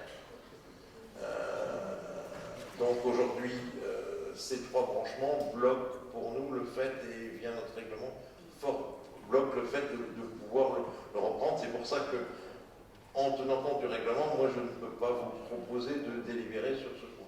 Oui, Roland. Oui, non, je voulais dire que je suis complètement en phase avec ce que tu dis, vu les informations qui sont révélées encore ce soir. La seule excuse que je peux donner à ces colotis, c'est qu'ils ont été victimes quand même, voilà, quelques années d'un promoteur peu scrupuleux, et qu'ils en subissent les conséquences, et que bien évidemment, par ricochet, la collectivité étangeoise et l'intercommunalité doivent subir également. Donc, c'est un véritable problème. On va essayer encore, nous, de jouer de notre influence auprès de ces habitants, parce qu'on a quand même dû intervenir 3 ou 4 fois l'an dernier sur des problèmes de pont. Et quand ces problèmes interviennent, c'est douloureux pour l'écologie également. Non, mais quand les problèmes interviennent, comme tu dis, c'est gênant pour tout le monde. Et pour les élus de Étanges, bon, je sais que les services de la communauté de communes sont intervenus à vos côtés par moments pour résoudre certains des problèmes, mais bon, voilà. Nous, et moi je le dis officiellement devant tout le monde, je suis prêt à le mettre systématiquement à l'ordre du jour de chaque conseil communautaire jusqu'au moment où ça sera vraiment repris. Mais si vous pouvez intervenir pour que les choses se fassent rapidement, mais le retour que moi j'ai des services et des gens qui ont été ce matin sur place, c'est que certains ont décidé de ne pas intervenir même, je te dis, dans les 2 mois à venir. Et on pourra voir avec les services et peut-être poser le sujet pour que vous ayez au moins peut-être le nom de ces gens. Oui. Oui, ça me paraît important ça, parce que Roger Grelich a fait beaucoup de démarches également. Et si on pouvait avoir les identités, parce qu'il y en avait plus, on a quand même réussi à infléchir un peu la courbe de mécontents. Si on peut avoir les identités, on va continuer le dialogue pour essayer de remédier et de trouver un remède à ce secteur. Donc Thomas, vous ferez le nécessaire pour envoyer un Roland et un Roger le rendu et les constats et les réactions des communautés. Voilà, donc si on est tous d'accord, le point étant ajourné, le point numéro 14 concerne une convention ou un contrat qu'on avait avec l'ADELF, qui est un éco organique. Et on avait adhéré à un barème qui s'appelle le barème E. Ça concerne notamment le recyclage des emballages ménagers. Aujourd'hui, les pouvoirs publics ont entamé une discussion avec l'ensemble des parties prenantes et ils devraient réécrire un nouveau cahier des charges. Aussi, ce qui vous est demandé ce soir, c'est qu'on vote pour reconduire l'adoption de ce contrat sur l'année 2017 afin que et les pouvoirs publics et l'ADELF puissent réécrire et faire une nouvelle proposition de contrat. C'est simplement garder celui en l'état pour continuer à travailler sur la reprise des emballages. Est-ce que j'étais suffisamment clair sur ce point? Oui? Est-ce que vous avez des questions? Ah, de quoi? Combien ça coûte cette adhésion? Il n'y a pas de changement dans les prix? Non, ça ne nous coûte rien, ça nous rapporte. C'est-à-dire que c'est eux qui reprennent nos emballages et comme ils le retravaillent, ils nous reversent une somme. Donc c'est-à-dire que la somme de reversement ne va pas bouger pendant 1 an et puis on verra bien ce qu'il en sera par la suite. Et là, par la suite, on ne sait pas si ça peut baisser ou augmenter. Donc ça ne nous coûte rien. Je vous demande d'adhérer à un truc qui ne coûte rien, qui peut rapporter. Donc s'il n'y a pas d'autres questions, si tout le monde est d'accord, on passe au vote. Est-ce que quelqu'un est contre? Est-ce que quelqu'un s'abstient? Je vous remercie. Je vais passer la parole à Roland dans le cadre des délibérations sportives. Oui, merci. Le hasard a fait qu'on a abordé le sujet et que l'on arrive à ce point avec les modifications du règlement de mise en application de la politique sportive au sein de la communauté de communes. Donc, je suis très heureux que cette modification intervienne. Je peux que regretter qu'on ait pris pas mal de temps avant de l'officialiser, mais il n'est jamais trop tard.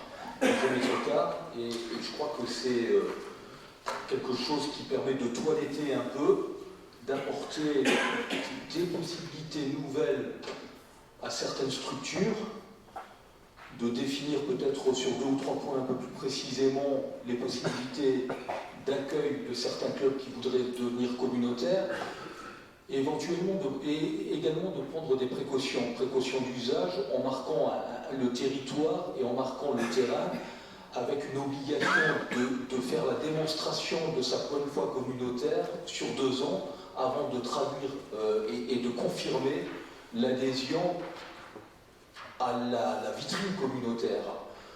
Donc vous avez pu découvrir, je pense, sur les pièces jointes l'ensemble des petites retouches qui ont été validées par la commission sport et qui ensuite ont été vues avant de vous être présentées à ce conseil communautaire. Le principe de base reste quand même le soutien majeur aux structures, l'appel à projets, l'appel également à des éducateurs qui sont diplômés, qui pourraient intervenir. Le cadre des anniversaires et également des subventions qui sont accordées reste un élément important de subvention. La protection de 2 ans, c'est un contrat type. Je dirais que j'aurais un degré d'optimisme par rapport à ce qu'on a dit tout à l'heure, parce qu'on a quand même aujourd'hui de meilleurs, et la semaine dernière j'ai rencontré le club de triathlon avec son bras fraqué, et enfin on arrive à quelque chose de concret. Les mots sont aplanis et il y a de bons projets, ça y est, c'est plus structuré alors que c'était tendu. Il y a d'autres ambitions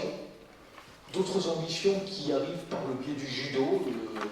Le judo est très présent sur notre territoire et les clubs de judo de Étanges, Cattenom et Rodemack pourraient trouver un terrain d'entente pour fusionner, pour devenir dans l'esprit communautaire, au moins dans un premier temps avec les équipes de jeunes, ce qui leur permettrait certainement d'aboutir à de plus hauts niveaux en termes de compétition. On a le club de volley d'Étanges qui aspire également, en raison de sa présence en pré-national, à devenir communautaire. Donc on le verra à la commission sport qui se déroule cette semaine. De ce côté-là, j'ai le sentiment que certaines choses se débloquent. Alors, ça fera l'objet de cette conférence débat qu'on fera le 14, justement, pour informer les associations du territoire de la politique sportive. Mais moi, ici, pour conclure, ce que je peux dire, et en regardant ce qui se passe sur le territoire national, c'est que l'enjeu est terrible, l'enjeu est important pour les structures sportives. C'est qu'on voit bien la manière dont ça va se faire, et tout à l'heure, on disait bien le coût. Les fédérations demandent toujours plus en termes de licence, en termes de pyramide d'encadrement, en termes de certification. Et bien évidemment, de petites communes ont du mal à résister, et les petits clubs ont du mal à résister. Et je pense que l'esprit communautaire doit prévaloir dans ce domaine, et c'est là qu'on doit avoir un regard un peu plus ouvert, un peu plus moderne, un peu plus rafraîchi, pour essayer d'aider ces structures. C'est un peu ça le pilote qui devrait nous faire naviguer jusqu'à l'échéance de nos mandats en 2020. Et puis on verra bien la réaction et lors des débats qu'on pourra avoir le 14 décembre dans cette même enceinte. Oui, est-ce que par rapport à ce règlement qui vous a été soumis, est-ce que quelqu'un peut réagir? Oui, oui. Pour avoir piloté la politique sportive pendant 3 ans, je me réjouis qu'enfin on présente un nouveau projet qui permet un peu, comme l'a dit Roland, de toiletter. Mais le débat qu'on vient d'avoir avant démontre peut-être qu'il faudra aller peut-être encore plus loin dans l'examen de cette politique sportive. Et culturelle. Et culturelle. En tout cas là, on débat du problème sportif. Donc on reste sur le domaine sportif. Donc je pense que, voilà, donc moi je me félicite de l'évolution, c'est une bonne chose. On s'est aussi rendu compte que, avec la pratique, il y a peut-être des erreurs qu'on a commises, je crois qu'il faut savoir aussi les reconnaître. Lorsque tout est devenu nouveau communal, on a perdu le lien avec nos clubs sportifs. Et Michel, tu le disais tout à l'heure, quand tu parlais de la présence aux assemblées générales, lorsque j'étais en charge de cette politique, tu me déléguais souvent cette représentativité de la communauté, et je peux vous dire que c'est vrai qu'il n'y a plus de lien du tout. On ne voyait plus du tout apparaître les notions de communauté, alors qu'on continue à verser, comme tu l'as dit tout à l'heure, par le biais d'attribution de compensation, toujours une partie du versement de la subvention communautaire. Voilà, donc moi je me félicite vraiment de l'évolution. J'aurais juste 2 questions, et ça, pour moi ça va dans le bon sens, en tout cas la première. Sur le point numéro 4, on parle de mise en place d'une politique de fonds de concours pour la création ou la mise à niveau d'équipements sportifs communaux. Oui, absolument. Ce point a été défendu par Michel Hergat à plusieurs reprises, et je pense qu'il a été retenu avec une projection. L'idée, c'est vraiment de regarder et de nous permettre, au travers d'un article, mais Michel pourra prendre la parole, au travers d'un article, nous donner le potentiel, les possibilités d'agir. Ce qui n'existait pas avant. On voit également recrutement d'éducateurs et autres, on n'y est pas. C'est simplement des possibilités qui sont offertes au gré également des évolutions de nos intercommunalités. Là, on répond quand même à quelque chose de très proche. Ce travail de proximité des élus, on est complémentaires. Je dirais que dans le cadre de cette politique sportive, si quelquefois, effectivement, on peut dire que sur certains domaines, on peut être moins bon, la communauté de communes est très coopérante. On a eu de beaux projets. Le trail d'Entrange a été quelque chose de remarquable. Il y a eu des activités l'été dernier qui ont eu un succès. Les associations qui viennent nous consulter, que ça peut être ça peut être de la marche, ça peut être d'autres activités, ont toujours bénéficié du soutien à partir du moment où les dossiers étaient bien montés. Là, on a mis quelques paramètres en plus, quelques tirets en plus, pour pouvoir nous permettre, le cas échéant, de répondre aux demandes lorsque l'éventualité nous était donnée. On parle également d'attribution sur des sportifs individuels. Il y a une grande évolution aujourd'hui, puisqu'on est habitué aux structures, les équipes, les clubs, mais aujourd'hui, il y a des jeunes qui partent à l'aventure sur des sports uniques et ils partent sans soutien. Aujourd'hui, on a des possibilités, au travers de ce règlement, de soutenir certaines démarches personnelles. Alors, on en tirera encore les enseignements. J'espère qu'on mettra pas toujours 2 ans pour le rafraîchir et le toiletter, mais c'est un premier pas en avant. Je ne considère pas que c'est une critique. Moi, je me félicite de l'évolution. Et je trouve qu'effectivement, c'est une très bonne chose. J'avais des questions sur le matière sportive, tu as répondu. Ça va tout dans le bon sens. Moi, vraiment, je me félicite de cette avancée. Et donc, j'ai bien noté cette proposition et moi, je la soutiens à 100%. Il n'y a aucun problème. Je rencontre d'autres questions, c'est sur le point 8, sur les clubs d'intérêt communautaire qu'on avait évoqué tout à l'heure, l'inflation et la période d'essai de 2 ans qui a été évoquée. Comment ça se passe pour la subvention? Est-ce qu'ils perçoivent la subvention dans le mode de calcul qui est celui des clubs d'intérêt communautaire, ou alors pendant la période d'essai, ils ont une subvention qui est un minimum? C'est tout simple. On a tiré profit de l'expérience avec le triathlon, où on était dans une situation plus ou moins délicate, où on avait officialisé quelque chose. Bon, aujourd'hui, les rapports se sont améliorés, et on a pris une période tampon qui nous permet de regarder le côté que la structure respecte son cahier des charges. Donc sur la période de 2 ans, effectivement, il peut prétendre au regard du nombre de ses adhérents, de ses licenciés, aux subventions, et si véritablement le cahier des charges n'est pas respecté dans cette période de 2 ans, en commission, on pourrait être amené à rectifier, à admonester, ou éventuellement à arrêter notre contribution avec ce club. Moi, je vais un peu plus loin que ça aussi. La politique communautaire en matière de sport, elle nous appartient à tous, les maires. Et je crois qu'il faut qu'on soit vigilant de ne pas quelquefois se mettre en concurrence. Se mettre en concurrence par la présence de clubs doublants. Il est important de respecter les données géographiques du territoire avec des propositions d'activité. On est tous fiers, effectivement, le président le disait tout à l'heure, d'avoir des ambitions, des clubs qui émergent à certains endroits. Mais attention de ne pas dilapider, de ne pas trop ventiler, de ne pas... Parce que il est difficile après de répondre aux demandes. Et je crois que ceux qui ont la priorité, c'est quand même les clubs historiques, on va dire. Les clubs historiques qui sont là et il faut respecter ce travail qu'ils font depuis des années. Donc là, je demande un peu pas des garanties, mais que chacun fasse attention, ça facilitera la politique communautaire et de toute façon, naturellement, et ça se passe comme ça sur le territoire national, il y a des difficultés d'identité pour devenir communautaire parce que le club de football d'Étanges, celui de Volmorange, sera toujours attaché à son nom, parce que c'est comme ça encore.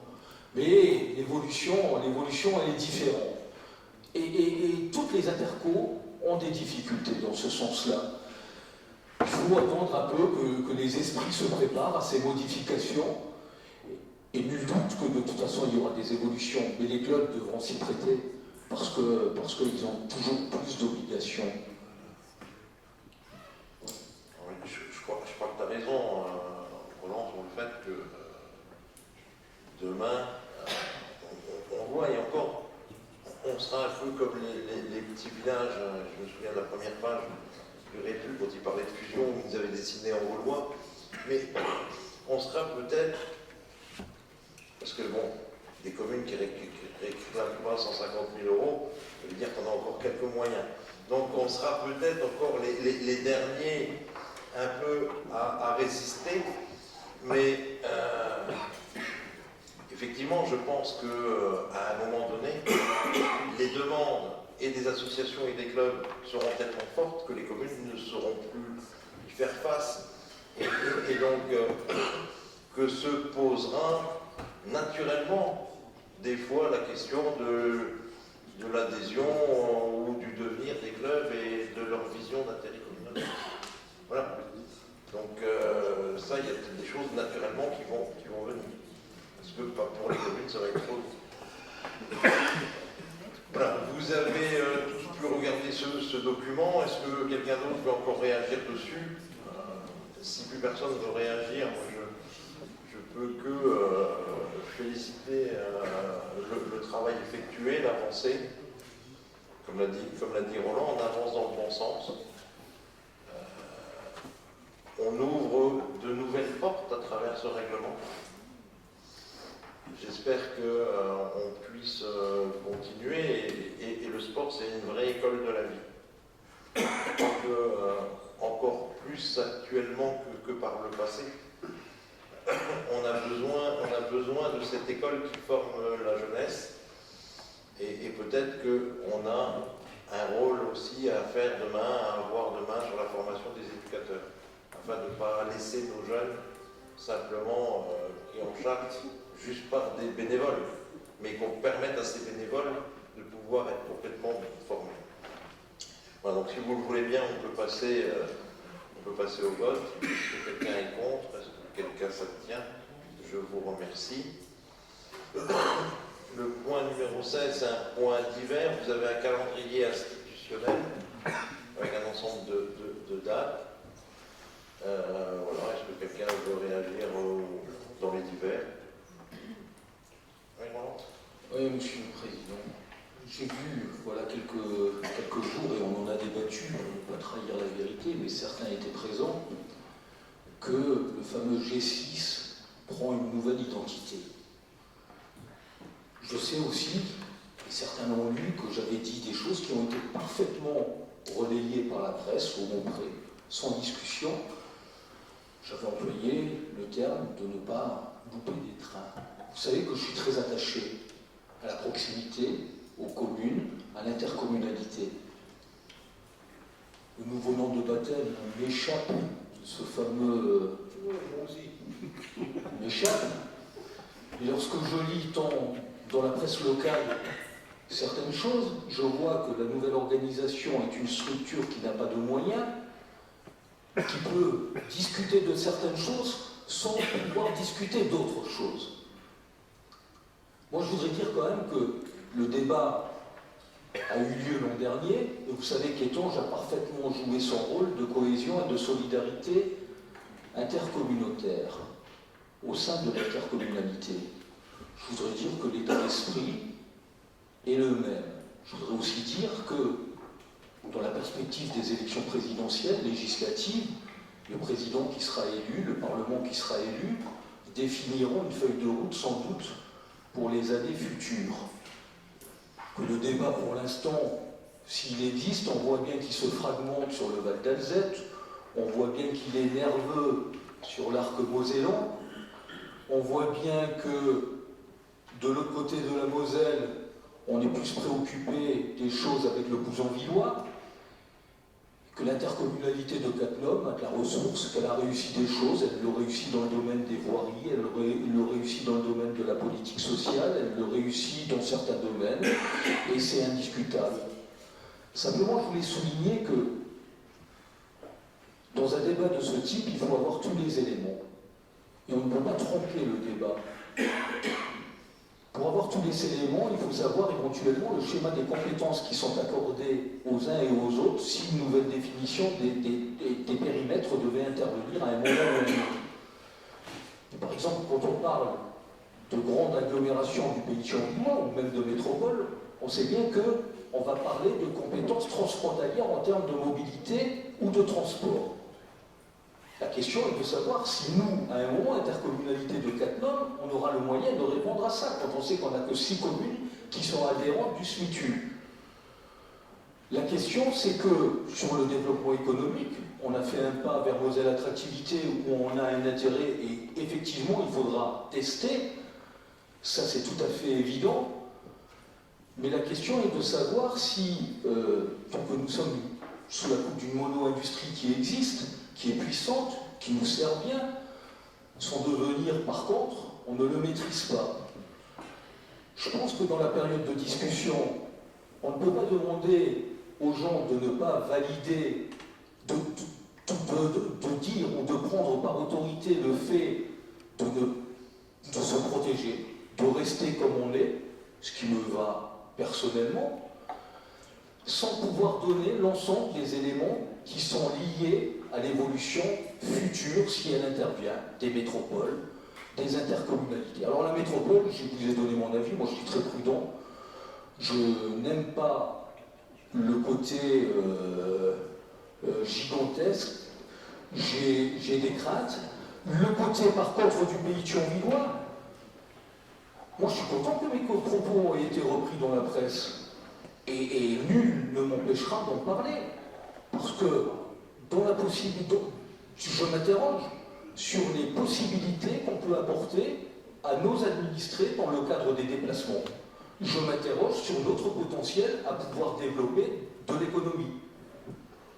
Si on arrive à faire la démonstration que dans la situation actuelle, nous avons la détermination et la réussite nécessaires, il n'y a aucun problème. Tant mieux d'ailleurs.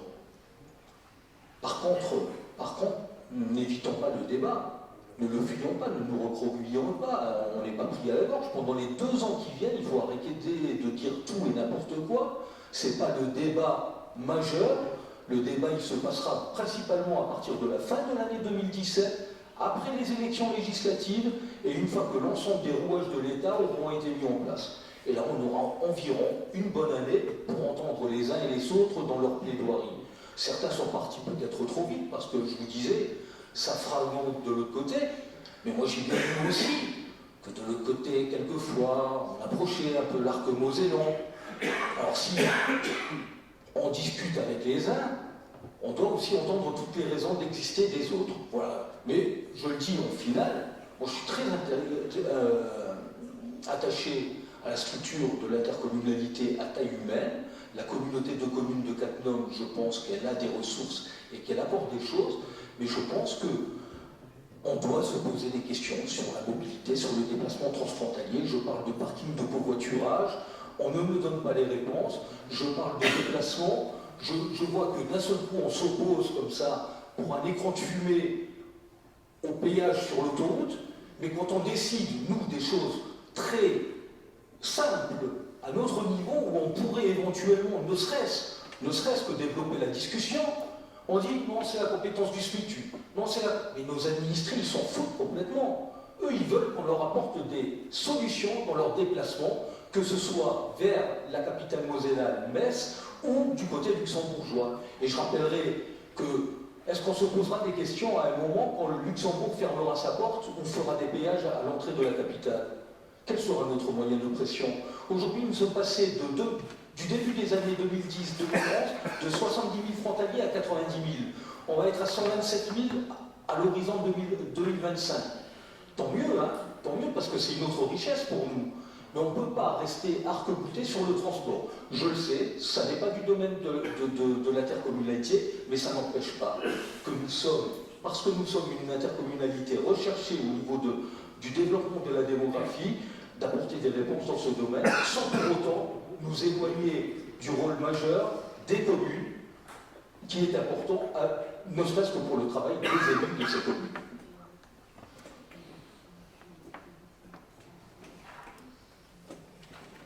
Alors, je crois qu'il n'y a rien à dire, ni rien à répondre là-dessus, il n'y a pas une vraie question.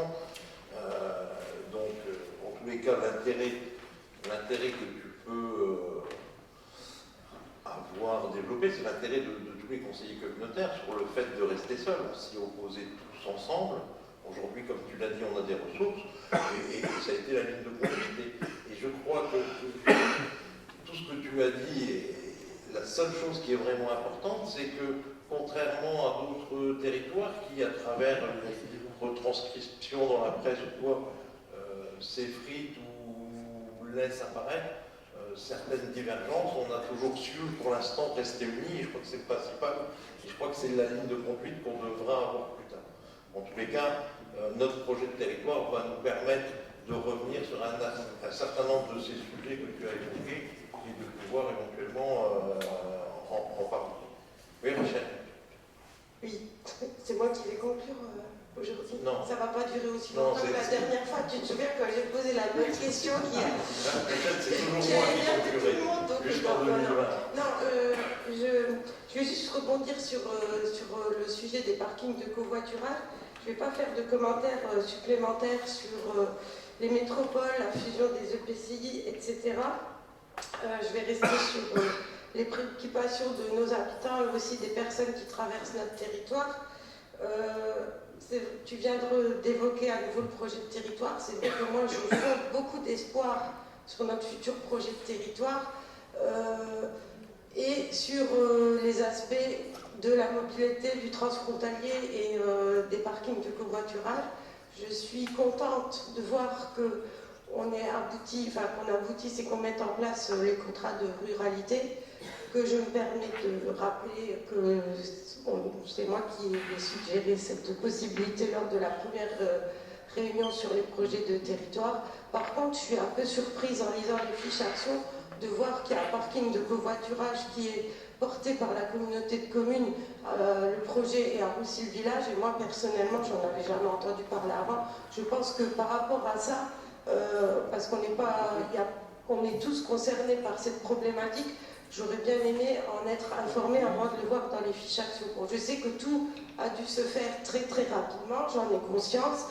On en a discuté entre nous en réunion de travail communautaire. Chacun a mis un peu les bouchées doubles pour pondre des projets. Mais je pense que par rapport à ça, il y aura une véritable réflexion qu'on devra mener, nous, tous les conseillers communautaires, pour le projet de territoire. Ça n'appelle pas non plus une réponse, c'est simplement un constat, une constatation. Donc effectivement, c'est toi qui étais revenu d'une réunion sur mon présentation et qui avait évoqué le contrat de parité. Mais le sous-préfet ensuite est revenu en direct à la charge et en ayant un peu plus d'informations sur le système. Sur l'histoire du parking de covoiturage, on l'a quand même plus ou moins indirectement des fois évoqué ici. C'était suite à la rencontre avec le ministre luxembourgeois qui laissait éventuellement transparaître, et c'est pour ça qu'on l'a inscrit. Aujourd'hui, il n'y a rien de décidé. Moi, je suis très respectueux du rôle du conseil communautaire et de son pouvoir de décision, où c'est une parking de covoiturage pour pouvoir bénéficier des aides et du lien avec les sociétés luxembourgeoises et surtout des tarifs. Parce que vous savez que si vous prenez aujourd'hui le bus à Frisange ou si vous le prenez à Étanges, c'est pas le même coût d'abonnement. Donc le ministre luxembourgeois nous avait demandé à ce moment-là de réfléchir à des possibilités de parking de covoiturage dans un rayon de 5 km. Parce que la loi européenne garantit les tarifs dans un rayon de 5 km. Donc une réflexion avait été établie sur une zone entre Cattenom et Mondorf et une éventuellement entre Roussy et Frisange, où on est dans ce lien de 5 km. Voilà. Donc aujourd'hui, c'est simplement que cette fiche action, elle est inscrite, elle est en rien décidée, et voilà, mais simplement il a fallu mettre un pied dans. Donc c'est quelque part d'inscrire en plus d'après l'information qu'on a du sous-préfet, c'est le fait d'inscrire une idée, même si demain elle ne se fait pas tout à fait là, l'idée et la fiche action existent. Donc on a voulu inscrire ça. Voilà. J'ai bien compris la démarche. Moi, j'ai aussi lancé plusieurs fiches à tout dans cet état d'esprit-là, de se dire il faut que ce soit inclus dans son centrale de ruralité. J'ai bien compris la démarche et la manière dont ça devait être présenté pour que ce soit validé. Oui, vraiment. Oui, sur le projet de territoire, je suis très heureux. Enfin, 2001-2016, il y a eu la transition de 2007-2008, il s'est passé encore 6 ans pour revoir l'idée de créer un... Il était temps, heureusement, c'est bien. C'est bien de pouvoir justement retravailler, parce que la démographie et l'habitat n'est absolument pas le même, et sociologiquement, le secteur a changé. Donc effectivement, c'est une bonne chose, on verra le résultat. Sur le parking de covoiturage, on n'a pas été très vite. Hein.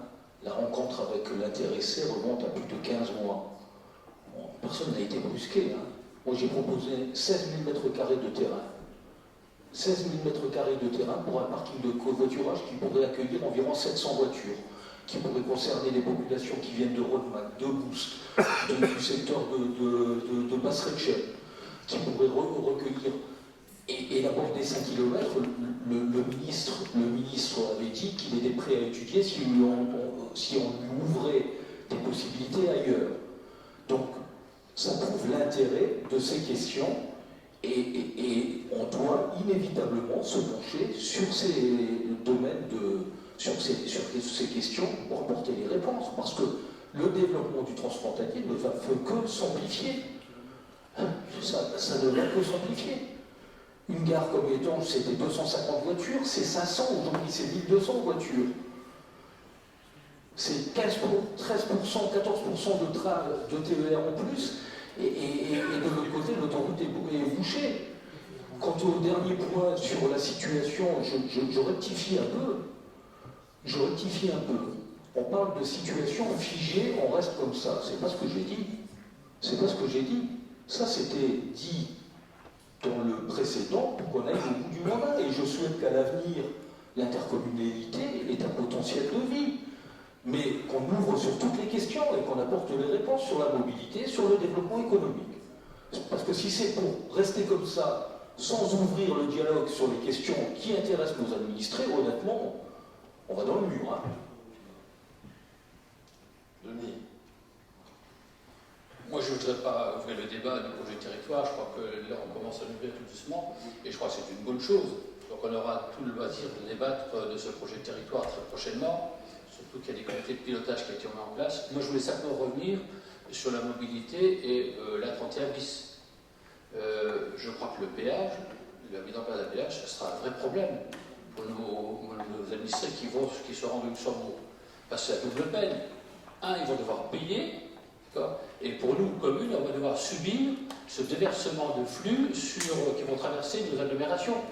Quand on sait déjà qu'on a une part importante de frontaliers qui cherchent, dès lors que l'autoroute est bouchée, à dévier, à sortir de l'autoroute pour aller trouver des voies secondaires pour rejoindre leur domicile.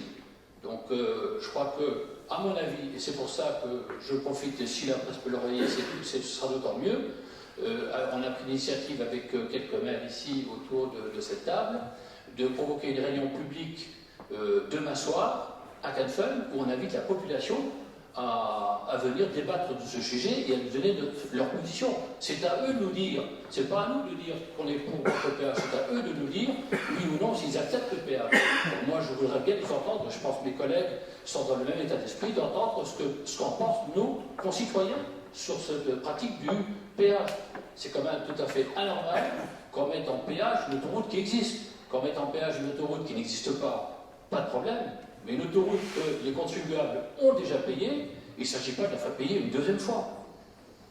Et en plus, ça va ralentir la circulation parce qu'au péage, les voitures vont s'agglomérer les unes derrière les autres et puis ça ne va pas arranger les choses. Oui, donc, et pour conclure, et juste conclure, je dirais d'une manière définitive sur ce sujet, au niveau du projet de territoire, l'ancien allait jusqu'en 2011.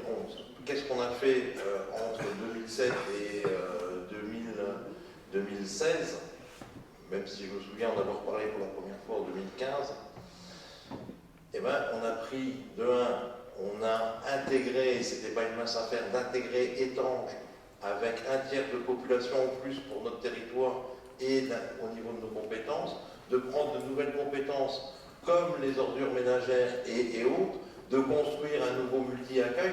Voilà, donc on avait et à la fois les élus et les services qui étaient mobilisés sur la mise en place de ces nouvelles politiques, et c'est pour ça qu'auparavant on n'a pas relancé ce projet de territoire.